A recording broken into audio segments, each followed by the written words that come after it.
All right, it's that time again. You can see it by the dual screen. You can see it by the split screen. It's me, Online Big Blue, with the Duke of Funk. His new dog, his new name. Dog.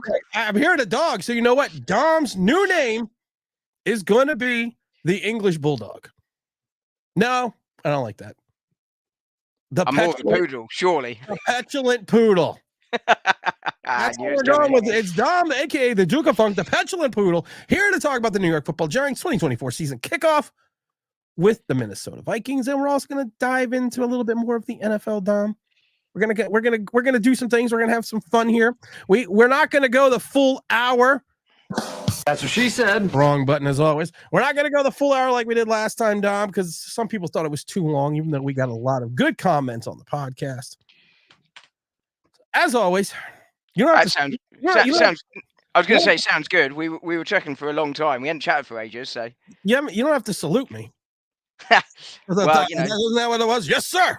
I've also dressed up for the pod as well. I can see you dressed. I have to admit, Dom, you are on another channel. You do another podcast, or you do a European football podcast or a soccer podcast, or you're on a soccer podcast.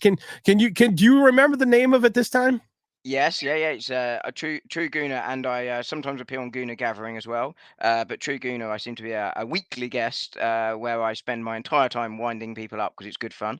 Is that the show you were on the other day? Yeah, it was the one that was the other day, which I think you quickly tuned into while you were sick. I quickly tuned in because I said I would. And I find it interesting that, like the Giant YouTube community, I seem to be the oldest one around in reference to doing a channel. And then I watched the show and I said, damn, Dom's the old man of the group. Yeah. By like 20 years. by like 20 years. And, you know, and it was a good show. I didn't understand it because I was always in with the wall within the wicket with the bolt and the call. And I didn't understand half of it, but I enjoyed it. I enjoyed the laughter in between the gibberish because I didn't know what the hell you guys were fucking saying because I don't follow soccer. But that channel, of course, is True Gooner. True Gooner. I would put it in the link. I'd put it in the chat. I'd put it in the comment section, but it's too fucking lazy to do that. Yeah, it requires effort, right? We just do that. They can find it. Requires effort. So the Giants, we are kicking off against the vaunted Minnesota Vikings, 1 p.m. Eastern Standard Time this Sunday. Sunday. Truckosaurus. The Giants had the injury report come out, and I think I have it here. Unless you. Oh, here we go. Let's go to the videotape, or let's go to the cell phone because for some reason I can't do the computer. We're so old that it's like CFAX, which used to be sort of something you used to get on the telly over here. And if you missed the page you wanted, you had to wait for it to tick all the way around. Oh, that's right. Yeah, you're so fucking old. All right, so Dane Belton is not out. He was limited with practice with the back. Oh, no. Drew Lock is limited with an abdomen. Michael McKinnon is limited with the groin. And old Gunner is limited with the groin as well. Minnesota Vikings. I just saw the Minnesota Vikings report, and honestly, the Giants, I think, in some regards, are potentially could be getting a couple breaks here with the Minnesota Vikings because Jordan Addison looks like that he's questionable at the moment for the Minnesota Vikings. We've said it a million times before. Just because you're questionable doesn't mean you're not going to play. Normally, when you're doubtful, that's when you're not. That's when you don't play. Jalen Nair, the other wide receiver, is also questionable. You have one of their defensive ends, and Blake Cashman, one of their linebackers, is questionable as well. I think they'll be at full complement, both teams, except for probably Drew Lock. I assume Tommy DeVito will be the backup, and Drew Lock will be the assume, yeah. With the new rule, Drew Lock will probably be the third quarterback. So yeah, I don't see anything wrong with that. Where to start with this game? Well, it's not going to be top billing, is it? Let's be honest. No. Well, you know, you would think one of the forefathers of football, the Giants, their 100th anniversary, 100th anniversary kickoff. We're wearing the hockey jerseys, so I can't wait fucking for that. We're gonna wear the fucking hockey jerseys. Okay. I love it because Dom, people on Twitter got their jerseys and they go, you know what? It's not as bad as you think. All I'm thinking to myself is the Montreal Canadiens, who we stole this jersey from, are probably saying, could we please have back our uniforms? I mean, I like the fact that there's a history behind it and that's being honoured. I think that's nice, but the jersey is awful. The jersey with the pants. Oh God, yeah. I mean, we got shit color brown pants. Let's be honest. Those pants looks like you had a bad night at the Mexican restaurant. On the plus side, though, there is a plus side. There is. Let me bring you back from the brink. When the ball is snapped to Jones, you won't be able to notice he is actually shitting himself. You want to know what he actually shit his pants? Should we start with the offense or the defense for both teams? Where do you think we should start?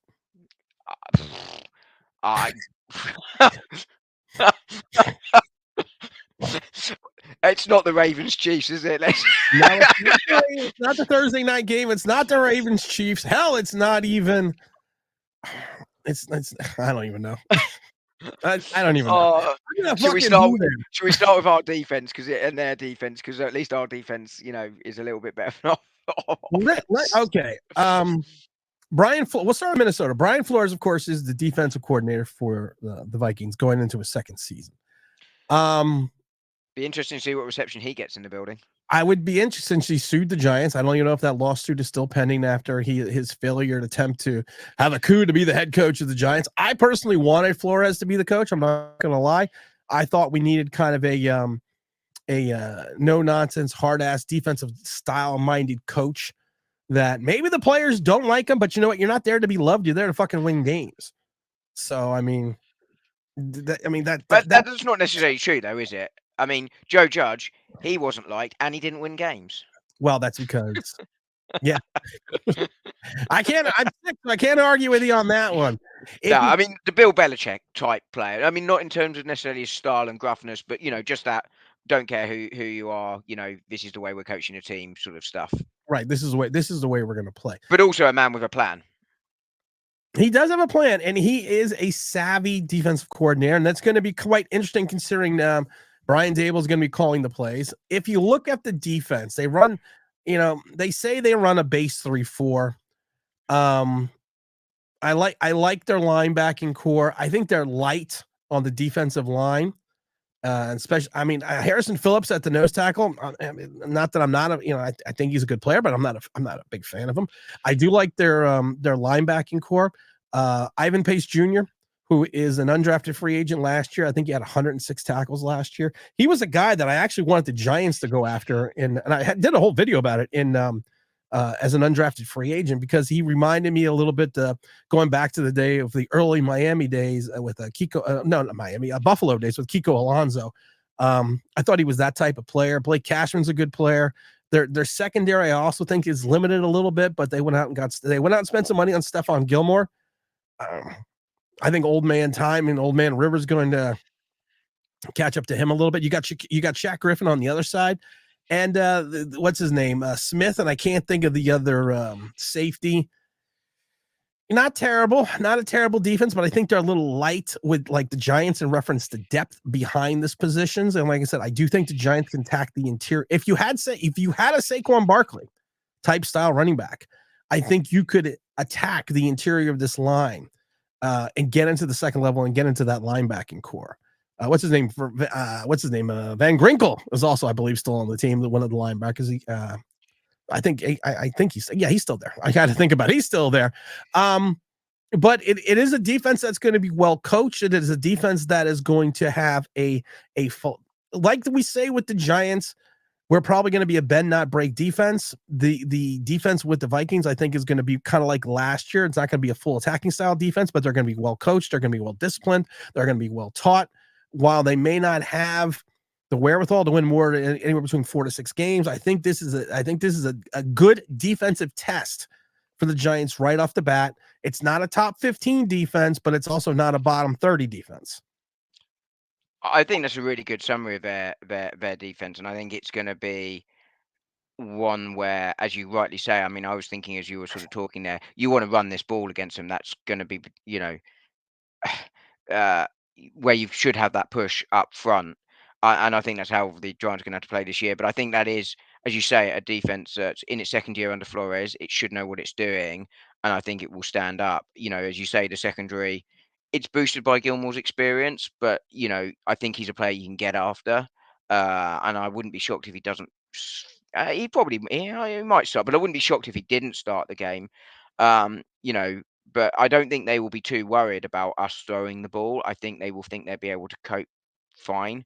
And therefore I think it will all be about that how that battle in the trenches. And I think our front line actually should be better than theirs, but we just don't know with the Giants defense, whereas the Flores defense has had that year already to settle. We don't really know what Shane Bowen's going to fully do. We can try to work it out a little bit from his past history, and as you say, it won't be as aggressive as Wink Martindale. I don't think that's a shock because most teams aren't, but it will be drastically less aggressive, I would have thought. But I think that would be where if Minnesota hold that line. They don't necessarily have to win the battle on that line, but if they hold that line rather than capitulate, that's where you think they could actually win this game because I trust their offense more than our offense to score points. So I think that is going to be really interesting. And I think, as you say, it's a test there because they're not a bad defense at all. And as I say, they're going to be very well coached. So I actually think that side of the ball will be more interesting than watching their offense go against our defense. I first of all, I loved capitulate. Great word, capitulate. I love you dropped the capitulate. Yeah, honestly, like I said, I think in some regards, like I said, we kind of nailed what the Minnesota defense is, and I think Minnesota did bring in some new pieces, so it's not really a retread of last year's defense. They brought in some new defensive personnel, so it's going to be interesting how they mesh that first time. I'm curious how the receiving core of the Giants here is going to go up against the corners. And like I said, I'm not 100% enamored with their corners as it is. So I think there should be opportunities for, I don't want to say it. There should be opportunities for Daniel Jones to throw the ball. There, I fucking said it. Oh my God. I fucking said it. Okay. There should be, but generally speaking, we tried. His history has tended to be to go across the field, and as you say, I think, their linebackers and their safeties, their linebacking core is quite good, but their safeties there, we'll see. But we tend to throw the ball quite short, and I just, I would. Brian Flores will know that, and I think he'll have a plan for that. And I think the pressure's on Daniel Jones to show what he can do, and I think the pressure's going to be on Daniel Jones to throw the ball to Neighbors and the other wide receivers we've got, because in theory the wide receiving core is the strength of this offense. Now the Giants have also invested heavily in the offensive line. It's probably better on paper than last year, but paper isn't the game. And as you say, sort of similar to that Minnesota defense, it's got to gel. And I would just trust Brian Flores to get his defense and his new piece on his defense to gel more than I would trust our offensive coordinator to get ours gelled. Now, obviously, there's more than just an offensive coordinator and defensive coordinator to get these units done, but I have no trust in our offense because I haven't seen a line gel for 10 years. I haven't seen Daniel Jones throw the ball consistently well for 6 years, and he is still coming off an injury. And that's not about making excuses, but this is real. This isn't a preseason game. This isn't training. This is real. And those guys are going to be coming at him, and they're going to be coming at him fast, and they're going to be coming faster at that O line. And Brian Flores will know and done his homework. And that's not to say we won't have done our homework, but he really will. And I think this is where the game is won or lost. Can we put up points against that defense? That's gonna be the question. And I don't want people to think I'm bashing like the likes of Harrison Smith. Harrison Smith has been with the Vikings since 2012. I think he was the 29th pick out of Notre Dame back in 2012. He's a savvy veteran. And sometimes even when you hit more of an advanced age, and the guy that's been playing that long, he did have 90 tackles last year, I believe. He's going to have the ability to potentially cause a little mischief in reference to disguising some of his coverages and doing some other things. So, like I said, why I'm not a big fan of their secondary, they do have some talent, experience. I just don't know how much that's going to mesh. I did want to ask you a question. You could just tell everyone, why I'm just like your hero, because I'm noticing something as I'm looking at both of us that you're copying me again. I don't want to say anything. Let's see anything here. Really, Dom? A red cord? It's orange. It looks red from here. So is this cord. It's orange. Really, Dom? An orange cord? I know you want to be like me. But you can't always be like me. Let's get into the Giants defense. I want to talk about Adoree Jackson for a second. The scuttlebutt is also that he may be returning punts, especially with Gunner potentially being limited. I think that's a huge fucking disaster waiting to happen. I mean, Adoree, I don't want Adoree Jackson returning punts. Not that he can't return punts, but it's mischief and mayhem when the ball is kicked to him at times. There's also the fact, while Adoree Jackson has probably never been a true CB1, he's sort of been that solid CB2, can play CB1 if need be. He's also a bit older now, but you look at that Giant secondary and the corner situation thing, they're going to need him to play a lot of snaps this season. But here's the thing. And if you're increasing his injury risk, getting to return punts. You just said something that I wanted to talk about right off the bat, and I was hoping you would go there.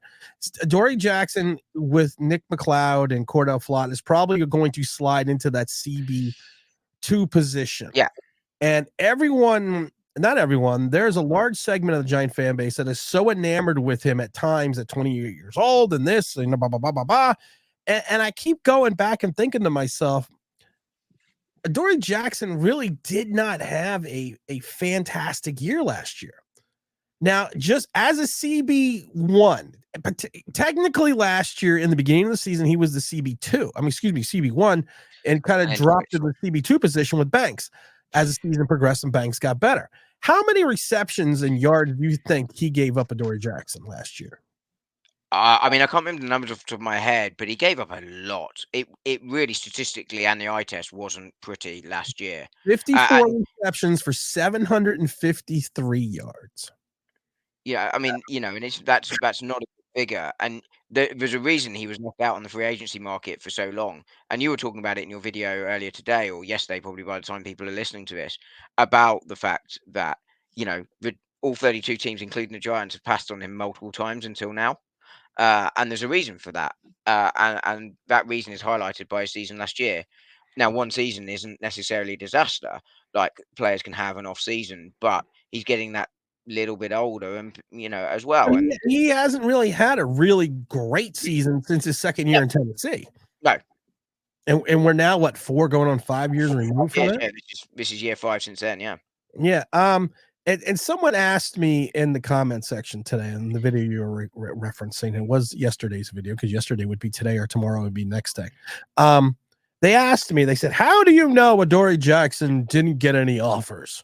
How do you know this? You think you know everything. How do you fucking know it? Well, he only had 1 visit and he had 0 physicals. So that tells me someone may have called to inquire about him, but never enough to have him come out for an official visit or even to take a physical. So usually you take the physical, then they offer you a contract. That's kind of how I. That's kind of how. Well, there's also the fact he's not exactly taken a stellar deal from the Giants either, financially to come back. I think it's quite apparent that there were no offers out. Now he could have sat out there for a little bit longer. Someone might get an injury. I think he was waiting. Adoree can come in, but that's what I think. He was waiting for the big injury, and the injury never materialized to the point that he just kind of decided that maybe I just gotta watch college. I do think there's some sense in the Giants bringing him back. No, I understand it fully. McLeod or Cordell Flott. Yeah, well, undeniably, you don't want Flott playing at CB2. You want him in the slot corner, but even then, I don't want him. Even then, yeah, exactly. That's been a disastrous draft pick so far, but but obviously he knows the organization, he knows the Giants. Obviously Shane Bowen's now the defensive coordinator, so he doesn't have that relationship. But he's an experienced player in a young secondary group, so I think you can understand fully why he brought it back. But if anyone's expecting to go, wow, we've got the best secondary or top 10 secondary in the league with him and Banks, we haven't. Now I think Banks is going to be a good player, I really do, but he could take a step back this year. It's not uncommon for that to happen in the second season. We're going to talk about that in a minute. And those that keep saying to me, well, he's got this simpatico relationship with Shane Bowen. No. Shane, when the 1 year that he was there, Adoree Jackson, Shane Bowen was the linebacker coach. He didn't come over and become the official defensive coordinator until 2021 when the Titans cut Adoree Jackson. So they don't have a relationship. So I'm tired of hearing this, that he's going to just slide into the system because he knows the Bowen system. No, he doesn't. I mean, he might know Shane Bowen a little bit. I'm sure they'll have spoken before, but it's not like, as you say, they were training together every day. That's complete and utter, rubbish. Rubbish. Yeah. The Giants defense. This is the Giants defense against the Minnesota offense. Do you want to go first? Or do you want me to go first? Well, my question is, and I think there's a really smart tactic that Shane Bowen should use for this game. Which is? Well, Sam Darnold's going to be throwing, right? Yeah, he's going to be throwing. We hope he's going to be throwing. Well, we hope he's not, but I worry about Nick Mullins. But look, there's Sam Darnold. He has not had the career, let's be honest, that he would have wanted. It's all gone horribly wrong for him. He's a backup now. I think in theory he could be a good backup, but you're not worried if you're facing Sam Darnold. And they do have some nice pieces on their team. I haven't got the roster in front of them, but you mentioned Addison earlier. I forget the tight end's name now. He's got some pieces that he can throw to. TJ Hawkinson is not playing. He's still injured. He's definitely out, is he? Yeah, he's still not there yet. Oops, they got to decline that. Go ahead. But you'd expect again them to probably look to run the ball, given the fact you don't want to be relying on Sam Darnold when he's your quarterback. However, the tactic that Shane Bowen could use is get a whole load of white sheets, cover the Giants' defense in them, and then Sam Darnold will truly be seeing ghosts. Oh my God! You were going down the bad path for a minute here. You were going down the bad path. And when I heard the white sheets, you were going down the bad path for a second. But in all seriousness, wrong show. In all seriousness, though, I think if I am the Vikings, I am probably looking to try and you want to try and get the ball to your wide receivers, Jefferson, in particular. But you probably want to be relying on your run game. You got Addison there as well, as of course, as I mentioned. But you probably want to be relying on your run game to try and soften it up. And I would worry about the Giants' ability to stop that rush, particularly on the defensive ends. And I think I would be targeting that and setting up your throw, and then saying to Sam Darnold, "I only want you throwing this, 15 times max in the game." That's probably how I would go at this Giants defense, because once you do throw it, I think you've got the two explosive wide receivers, and if you find one of them against that secondary, I think we will give up big yards. I think you set it up. And I don't think we've got the ability to really stop the setup, especially on the edge. Do you want to cry? No, I'm all right. I might be crying come 9 o'clock Sunday evening. My time. And there are two quarterbacks in this game. Okay, in 60 games, Daniel Jones has thrown for 12,512 yards, 62 touchdowns, 40 interceptions, and. So 2 interceptions for every 3 touchdowns. Wait. This gets better. In 66 games, Sam Darnold is thrown for 12,064 yards, 63 touchdowns, and 56 interceptions. We have the better quarterback. We have the better quarterback by 400 yards. And about 15 less receptions. And 2 touchdowns. And 15 less interceptions. I never understood. I never thought about this. Sam Darnold's stats compared to Daniel Jones are very eerily similar. And yet one's a backup, you know, in his last chance saloon, and the other is still the starting quarterback for an NFL team. There's something wrong with that. I mean, not with the Vikings' decision to take Sam Darnold as a backup, but maybe in New York with the decision to have him as a starter. If you look at this team on paper, the Vikings, you have Justin Jefferson, who's going to be a problem. Jordan Addison, who is questionable at the moment, but he's probably going to play. You got Jalen Naers, who's questionable as well, but he's going to play. You have Aaron Jones, the running back, former Green Bay running back, who can. He's on the latter half of his career, 29 years old, but this is a running back that has had 3,000-yard seasons. He had an off year with only, his off year last year playing only 11 games with 656 yards at 4.6 a carry. He is a guy that can get you 50 receptions out of the backfield. He's averaged about 45 a year going back to 17. So he's a guy that's he shouldn't be slept on. He's a guy that can burn you. What's his Ty Chandler? I like him as well. He's his backup. Yeah. The tight end position, the tight end position always kills the Giants. Josh Oliver is their tight end. So I think watch this. I think the Giants can finally contain the tight end position. So love your optimism. I mean, you'd be more concerned though if Hawkinson was playing. I didn't realize he was out. If DJ was playing, I'd be more concerned. Yeah, their offensive line is healthy and not great. But I don't know. I was going to say I don't know a lot about their offensive line, but you got some guys there with some talent. You got some guys there that are. You have the former 23rd pick from 2021, and what's his name, Christian Darrisaw, on this team. So he at left tackle. I like the center, what's his name, Garrett Bradbury. He is there. He is also. This is really funny because the Giants do this. He is also a 2019 first overall pick by the Minnesota Vikings with the 18th pick.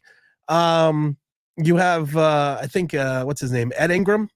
Which is kind of interesting. Yeah. He is a second round pick, 59th overall for the Vikings in 2022. Are we seeing seeing one of those, I don't know what they're called.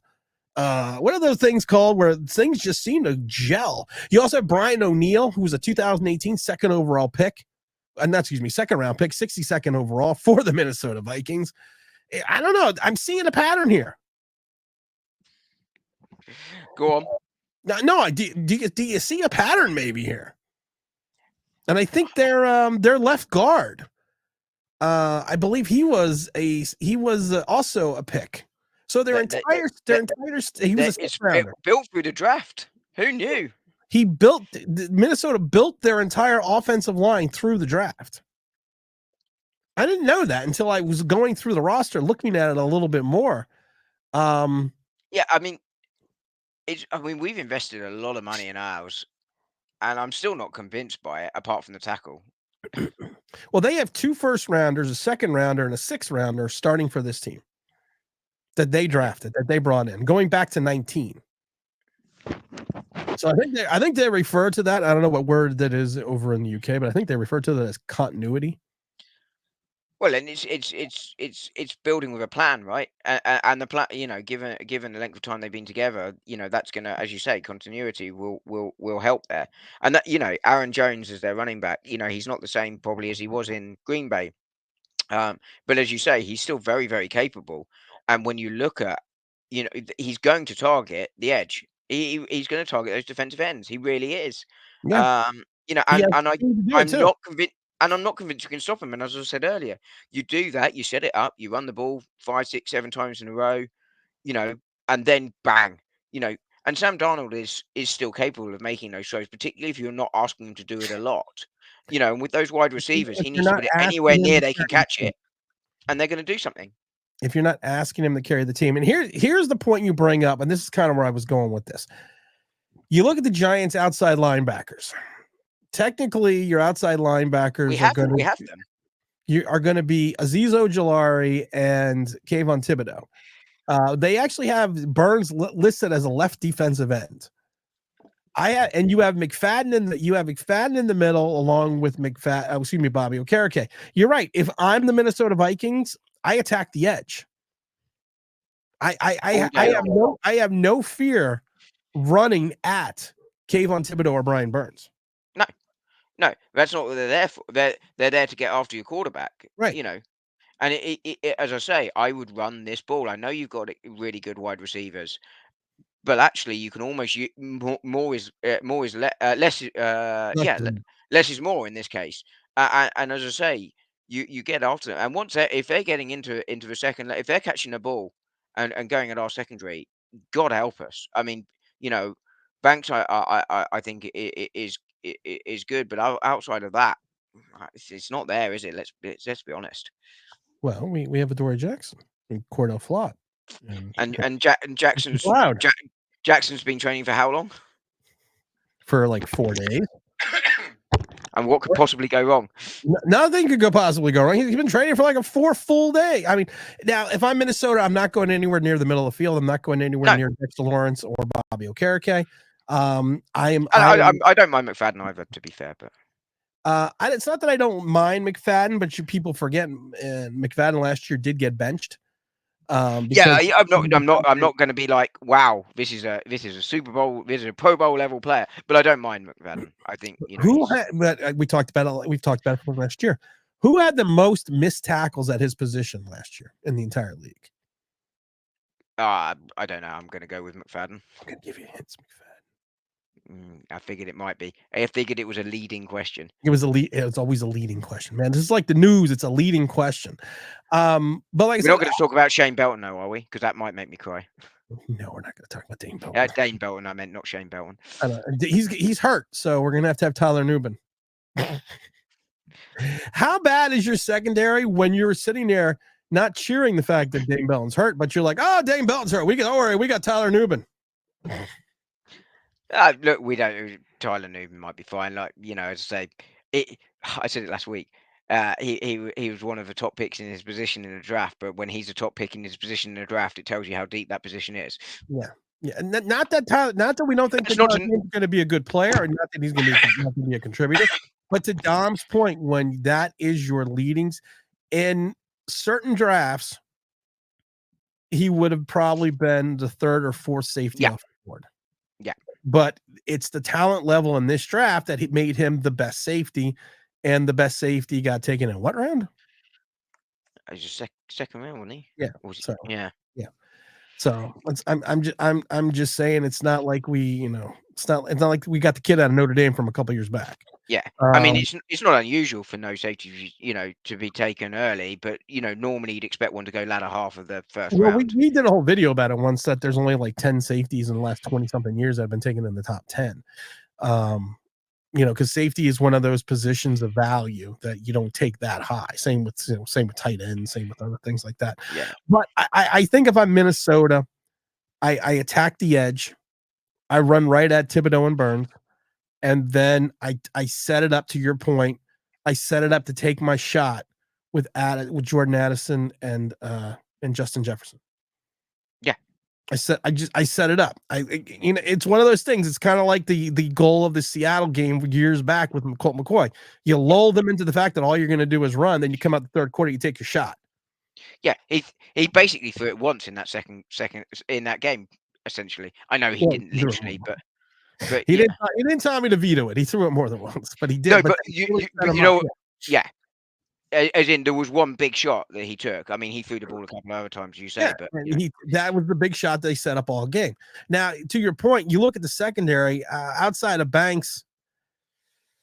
I mean, I don't have the warm fuzzy with Cordell Flott. I don't have you got a rookie. You could potentially have 2 rookies starting, and Drew Phillips over as your nickelback, and you also sit there, and then you can have Tyler Nubin starting at safety. I mean, in fairness, I probably would start Tyler Nubin. Like, what have we got to lose? But game. I mean, it's not like we're going to pull up trees this season. Obviously, you don't want to lose games, but I mean, Tyler Newman's your second round pick. I think if you start, I've no issue with Tyler Newman starting, but he doesn't, as you to use your phrase, he doesn't feel you that warm fuzzy feeling. It really doesn't. You know what really doesn't give me the warm fuzzy feeling? They must have thought so much of Nick McLeod that he was basically in contention to be starter with the Cordell Flott. Where do you think Nick McLeod is right now in the unofficial depth chart?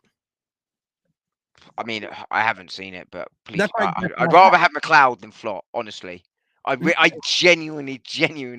The unofficial depth chart right now at the left corner position is Cordell Flott and Adoree Jackson. Yeah. Safety position right now is Dane Belton and Tyler Newman. Free safety is Jason Pinnock and Anthony Johnson Jr. Your right corner is right now Banks and Trey Hawkins. Your nickel is going to be Phillips, Simmons, and McLeod. McLeod fell basically from being the co-left corner to being the third teamer as the nickel. That's how much they think of Nick McLeod. I mean, he's not going to play, but honestly, I don't think much of McLeod, but I really am not impressed with Cordell Flott in any way, shape, or form. You know, it was one of those things that was like you either keep Cordell Flott or Darnay Holmes. So it's one of those things in my mind was it's either COVID or the flu. Which one do I want? I mean, it was an obvious choice if you're Shane, right? You go with the guy you drafted, but I mean, brilliant. I mean, you know, as you say, COVID or the flu, right? Which one is less shit? Yeah, which one is less going to kill me? We'll just get hugged, Georgia. And then to have Trey Hawkins being your backup to Banks, I mean, you are. We talked about with the likes of Malik Neighbors. Malik Neighbors, if he ever went down, we're screwed. It's the same thing with Banks in that secondary. Banks goes down, you have the likes of Trey Hawkins, Nick McLeod playing with Cordell Flott and Adoree Jackson. It's yikes, isn't it? I mean that's just not right. And I was thinking about our defense in total. Is Pinnock our sixth best overall defender right now? Let me see. I would go Burns, Lawrence. I'm not going. This isn't any order. No, in any order. This is just Bobby Okereke. I go Bobby Okereke. Then I probably go Kayvon Thibodeau and Banks. So that's 5. I might take McFadden over Pinnock. It's tight though, isn't it? That's actually a tough one because, yeah. You know, my other question is how many guys on our team would be starters on the other 31 teams? I think Burns and Lawrence would be day one starters. I think Bobby would be a starter. I think a better question is how many of them would start in the top 16 teams in the top half. You know, because there was some bad defense out there where players could get in. But no, I'm going to go for full 31. Oh God! I would still do Burns, Lawrence, Okereke, maybe Kayvon, maybe, and that's it. Now, if you're talking top 10,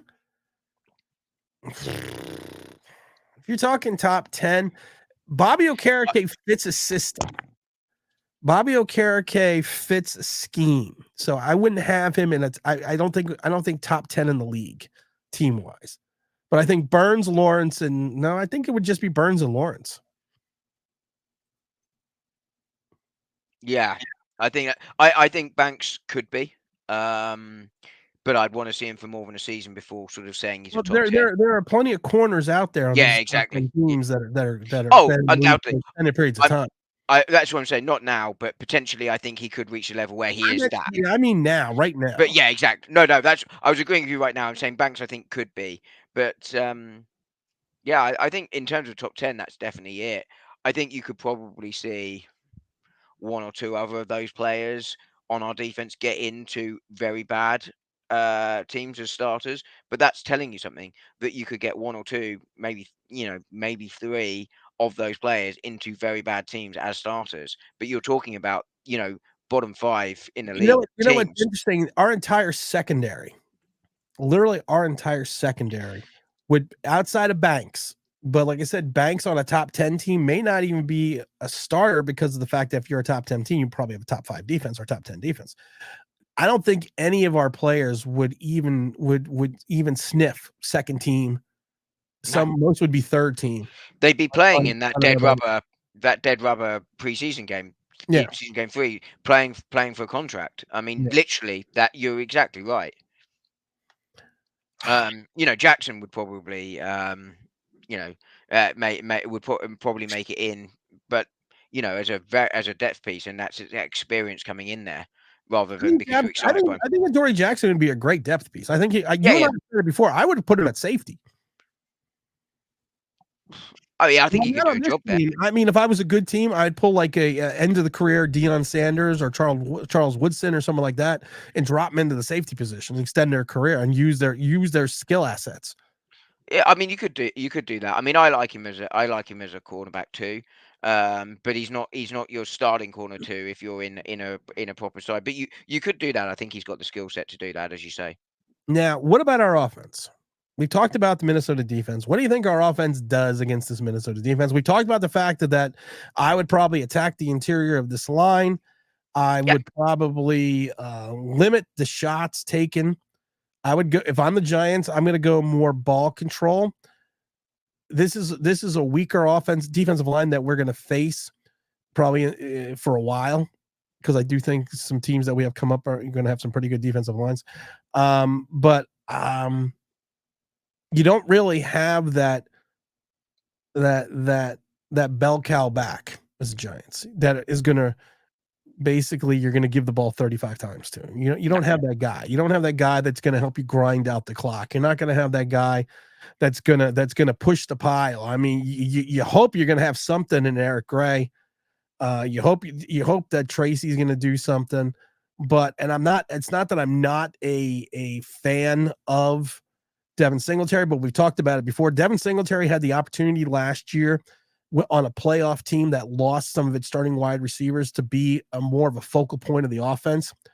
And they decided over in Houston to go more with a rookie quarterback as the bell cow of the offense, and still matriculate the offense through him.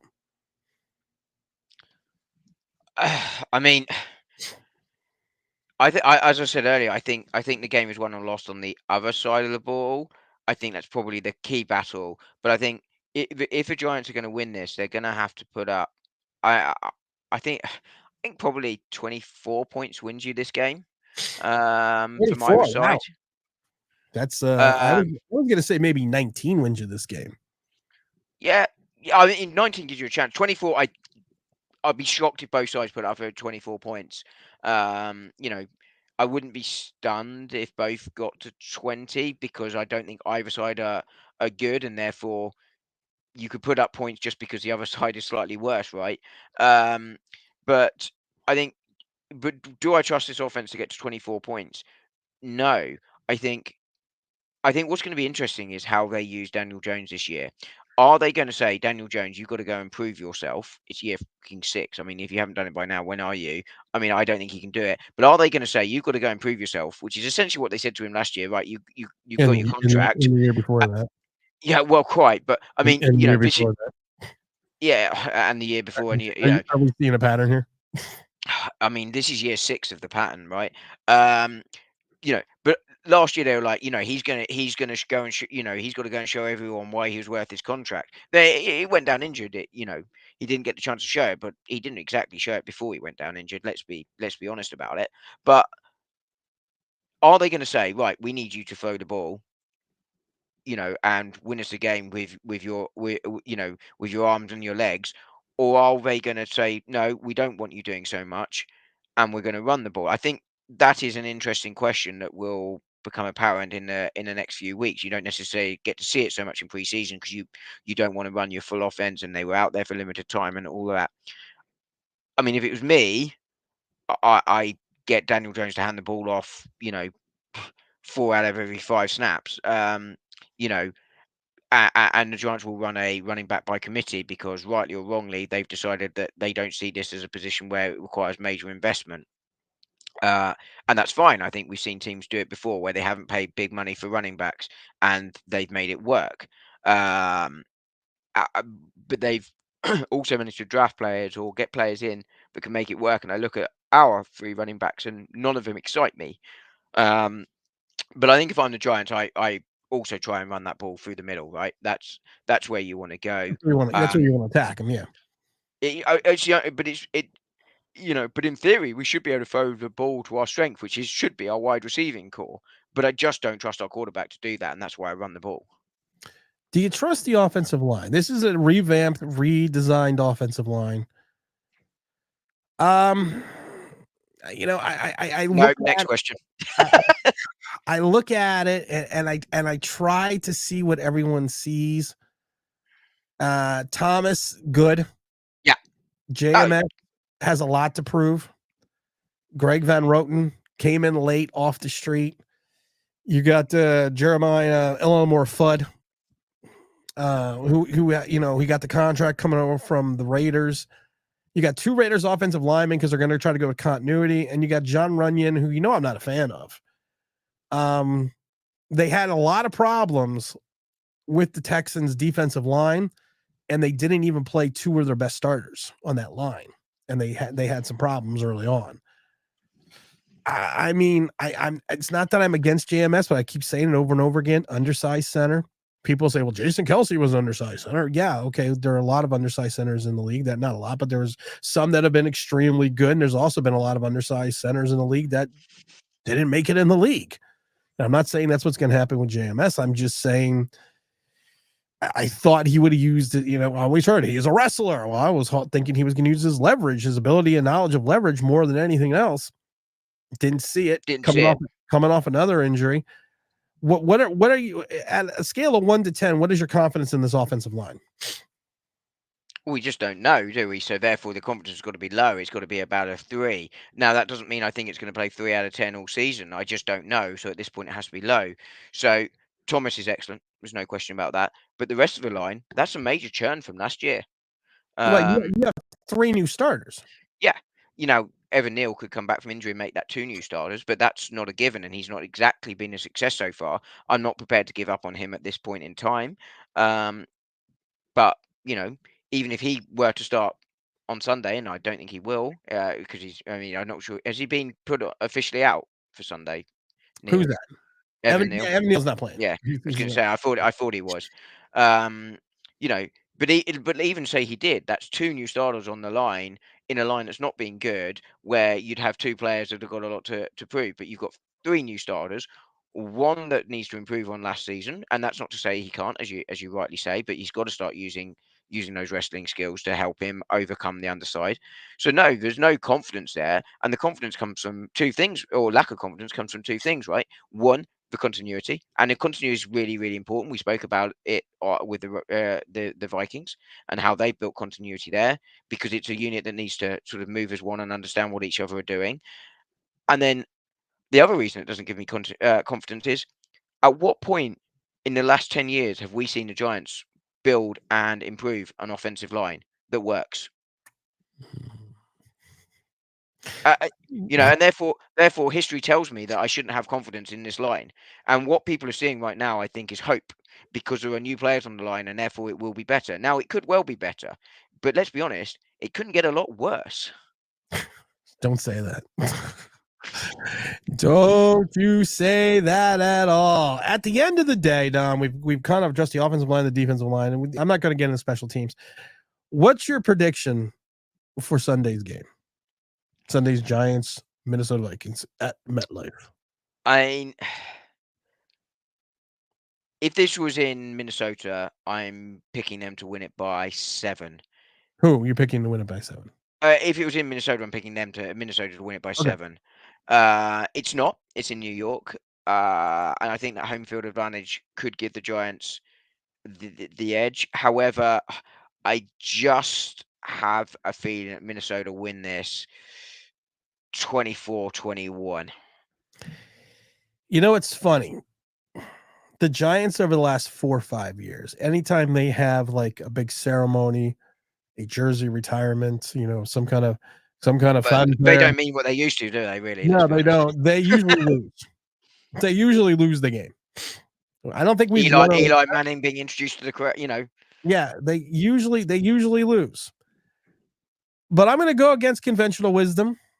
I'm going to go against probably what they refer to as football smarts. And I'm going to take the G-men here.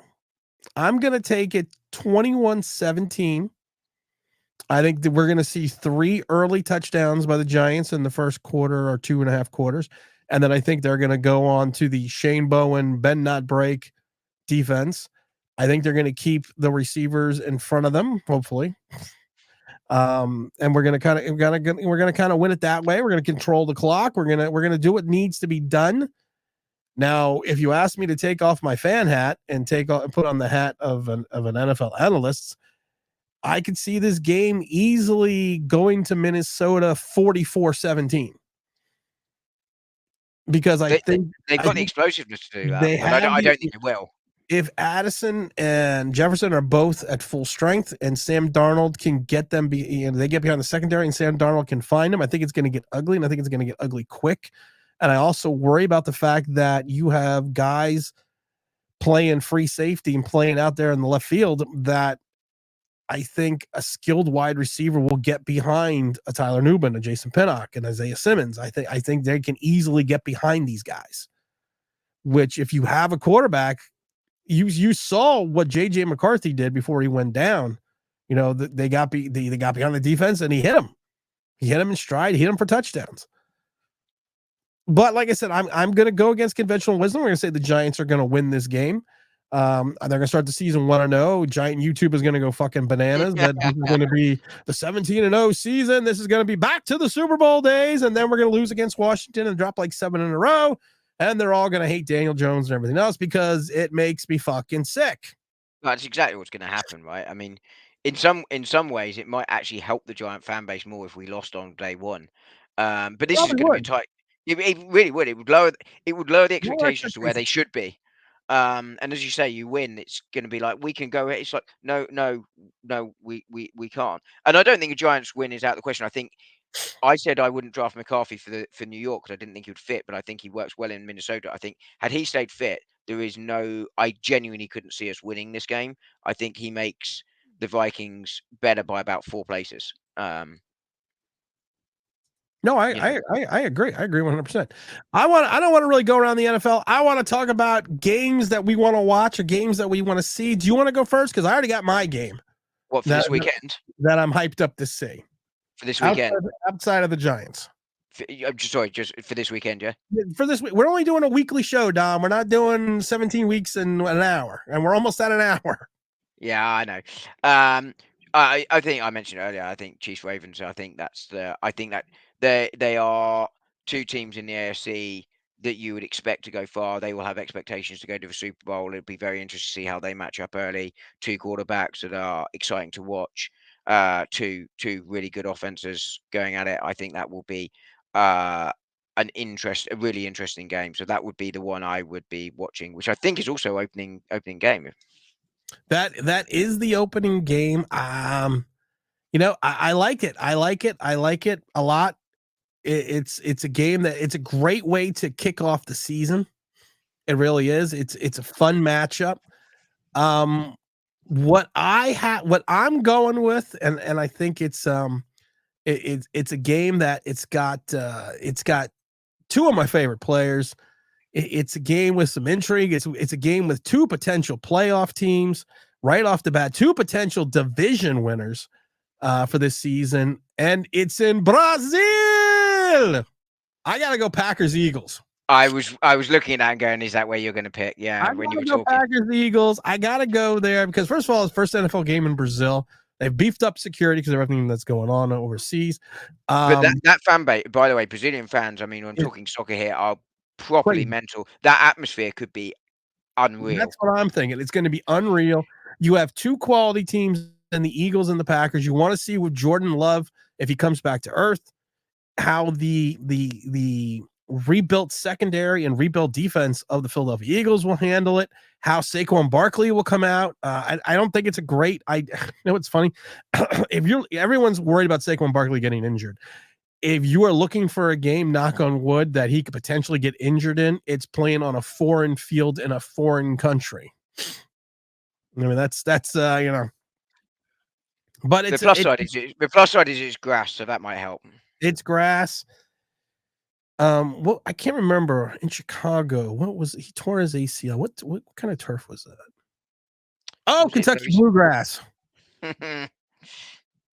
Just throwing that out there. But you also have the venerable Malik Willis now backing up Jordan Love, because you know what I'm rooting for. I'm rooting for 4 interceptions in a row by Love. I think Love will be fine. I don't think he will be exceptional, but I think he'll be. You know, he's not going to be a Rodgers or Favre, but you know, I think Love will be fine. I think he's proved himself to be a starting level quarterback. I want 4 interceptions in a row, and Willis comes in to win the game. I want to see Malik Willis trot out there. He looked really good as this last training camp. Looked really good his last game. I think he's finally got the. I think the clock is finally slowing down for him. In reference to making plays and seeing plays, he's got the skills, he's got the motor to run it out, and I think he is the perfect fit for. And that's why they went out and got him. That's why they traded a 7th-round pick for him. He's the perfect fit for the Green Bay offense.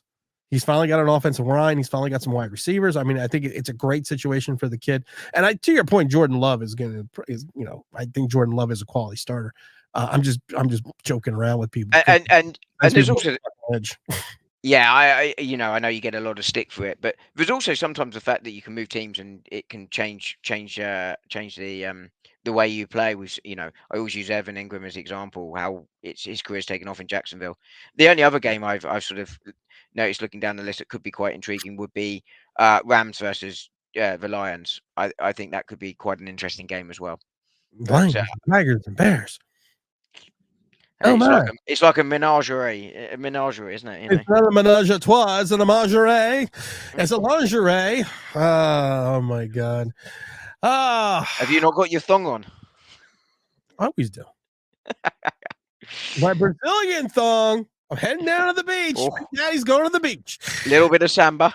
A little bit of samba, a little bit of rumba, a little bit of rum, a little bit of everything, because it's going to be. As long as it's rumba, not rumpy pumpy, we'll be all right. That's true. But it's going to be kickoff on Thursday. This video will be out Thursday morning, so hopefully everyone will get a chance to enjoy it. We're already at the hour mark. I said I didn't want to go an hour at 57 minutes and 44 seconds because it takes a long time to process this fucking file when I have to do it vis-a-vis the computer. I want to thank Dom for coming on and giving all his knowledge and information and his wisdom. I'm going to give you the final 30-second thought, Dom, like we always do. And usually Dom's response. Nah, it's just a running joke from back in the past. Look, football's back. Enjoy it. You know, as Giants fans probably should have zero expectations, but just enjoy the season, see how it goes, and looking forward to those 4 wins. Go Giants! 4 wins, go Giants! I got them at 6. This is Tim. This is Dom. This is bringing everything Giants and NFL. Hope to see you again next week, folks. And you know what? We are out of here.